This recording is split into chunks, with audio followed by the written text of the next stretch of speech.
सर्वांना प्रभू येशू ख्रिस्तामध्ये सलाम. देवाचं वचन या भक्तीमध्ये मी तुम्हा सर्वांचं प्रभू येशू ख्रिस्ताच्या नावामध्ये स्वागत करत आहे. आजचं वचन नीतिसूत्रे याचा 14वा अध्याय आणि 12वं वचन या ठिकाणी सांगत आहे. मनुष्याला एक मार्ग सरळ दिसतो, पण त्याच्या शेवटास मृत्यूपथ फुटतात. प्रत्येक मनुष्याला एक सरळ मार्ग दिसतो, पण तो मार्ग त्याच्या मार्गामध्ये मृत्यूपथ फुटतात म्हटलेलं आहे.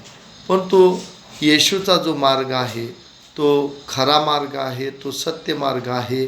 त्याच्यामध्ये आपल्याला जीवन आहे, सार्वकालिक जीवन आहे, आनंदकालिक जीवन आहे.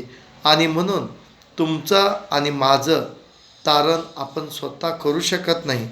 आपण स्वतःचं तारण स्वतः करू शकत नाही, परंतु आपलं स्वतःचं तारण करणारा प्रभू येशू ख्रिस्त आहे, उद्धारकर्ता आहे, बचाव करता तो येशू ख्रिस्त आहे, देवाचा पुत्र येशू ख्रिस्त आहे. आणि या येशू ख्रिस्ताच्या द्वारेच आम्हाला खरा मार्ग दिसू शकतो. आणि जर आपण त्या देवाचा आदर करणार आहे तर तो आमचा मार्गदर्शक देखील होणार आहे. आणि म्हणून या ठिकाणी देवाचं वचन आम्हाला सांगत आहे की गलतीकरास पत्र 2 अध्याय 16व्या वचनामध्ये मनुष्य नियमशास्त्रातील कर्मांनी नीतिमान ठरत नाही, तर नीतिमान ठरत नाही. मनुष्य नियमशास्त्राच्या द्वारे किंवा नियमशास्त्रातील कर्मांनी नीतिमान ठरत नाही, तर त्याच्या विश्वासाच्या द्वारे तो नीतिमान ठरू शकतो. आणि म्हणून या ठिकाणी देवाचं वचन सांगते, इफिसकरास पत्र 2 अध्याय 8-9 वचन, तुमचे तारण कृपेनेच विश्वासाच्या द्वारे झाले आहे, आणि हे तुमच्या हातून झाले नाही, हे देवाचे दान आहे. कोणी आढळता बाळगू नये म्हणून कर्मी केल्याने हे झालेले नाही. आणि म्हणून तुमचं आणि माझं तारण हे आमच्या कर्मावर अवलंबून नाही, तर हे देवाचं मिळालेलं दान आहे, ही देवाची कृपा आहे. आणि आपण जो देवावर विश्वास ठेवत आहे, प्रभू येशू ख्रिस्तावरती विश्वास ठेवत आहे की देवा, माझं तारण मी स्वतः करू शकत नाही, परंतु माझं तारण तू करू शकतोस, हा विश्वास ज्यावेळेला आपण देवाला दाखवतो त्याच वेळेला देव त्याच्या कृपेनं आमचं तारण करू शकतो व आमच्या अपराधांच्या पापांची आम्हाला क्षमा करू शकतो. आणि म्हणून येशू ख्रिस्तच मार्ग, सत्य आणि जीवन आहे. आणि येशू म्हणाला, माझ्याद्वारे आल्या वाचून पित्याजवळ कोणी जाऊ शकत नाही. आणि म्हणून तुम्ही आणि मी जर पित्याजवळ जायचं असेल, स्वर्गात जायचं असेल आणि आपलं तारण येशू ख्रिस्ताच्या द्वारे करून घ्यायचं असेल, तर आपल्याला प्रभू येशू ख्रिस्तावर विश्वास ठेवण्याची गरज आहे.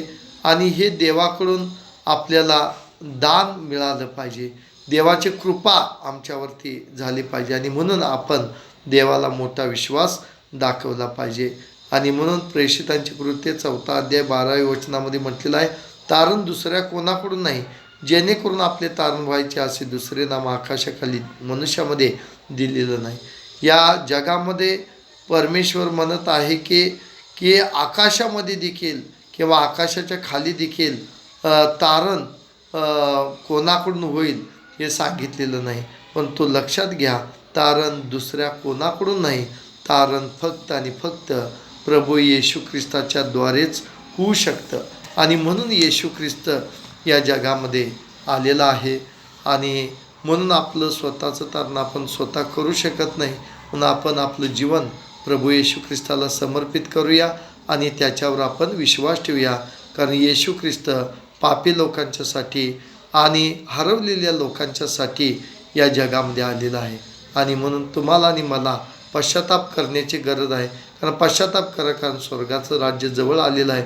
आणि आपण पश्चाताप करून जर येशू ख्रिस्ताकडं मागे फिरणार आहे आणि येशू ख्रिस्तावर विश्वास ठेवून त्याच्या वचनाप्रमाणे चालणार आहे, तर तुमचं, माझं, तुमच्या कुटुंबाचं आणि जगातील प्रत्येक व्यक्तीचं येशू ख्रिस्त तारण करणार आहे. आणि म्हणून येणारा हा नाताळ तुम्हाला सुखाचा, समाधानाचा आणि आशीर्वादाचा जावो, हीच मी देवाच्या चरणी प्रार्थना करत आहे. आणि तुमचं तारण होऊ दे, ही मी ईश्वर चरणी प्रार्थना करत आहे. आपण प्रार्थना करूया. पवित्र देवा, आजचं वचन ज्याने ऐकलं, पाहिलं, त्यांच्यावरती तुझा आशीर्वाद दे, सर्वांना आरोग्य दे, सर्वांची काळजी घे, सर्वांच्या संगती परमेश्वर बाप्पा तू राहा. आणि विशेष आम्ही प्रार्थना विनंती तुला करतो की देवा सर्वांचं येणं जाणं देखील आशीर्वादित कर, त्यांचं काम आशीर्वादित कर, प्रत्येकाच्या जीवनामध्ये अद्भुत कार्य कर, चिन्ह चमत्कार कर. आणि परमेश्वरा तू किती चांगला देव आहेस याचा प्रत्येकाला तू अनुभव दे. पुन्हा आणि पुन्हा देव बाप्पा आम्ही तुला प्रार्थना करत आहे, विनंती करत आहे की देव बाप्पा तू आमची काळजी घे आणि देवा तू आमच्या संगतीला आणि सर्वांना प्रभू हा येणारा नाताळ हा परमेश्वर बाप्पा ख्रिस्त जन्म उत्सव साजरा करण्यासाठी सर्वांना आशीर्वाद दे आणि सर्वांचं तारण कर. हीच आम्ही देवा तुझ्या चरणापाशी प्रार्थना करत आहे. येशूच्याच नावामध्ये मागतो म्हणतो बाप्पा एक आमेन. माझ्या चॅनलला तुम्ही लाईक करा, शेअर करा, कमेंट बॉक्समध्ये तुमच्या प्रार्थना विनंती लिहून तुम्ही मला पाठवा. मी नक्कीच तुमच्यासाठी प्रार्थना करेन आणि माझा स्वर्गीय पिता तुम्हाला स्वर्गातून तुम्हाला उत्तर देईल. माझ्या चॅनलचं तुम्ही सदस्य व्हा, म्हणजे रोज तुम्हाला देवाचं वचन ऐकायला मिळेल, पाहायला मिळेल आणि ऐकण्याच्याद्वारे पाहण्याच्याद्वारे तुम्ही रोज आणि रोज आशीर्वादित व्हाल आणि तुम्ही देवाचं गौरव कराल. आमेन.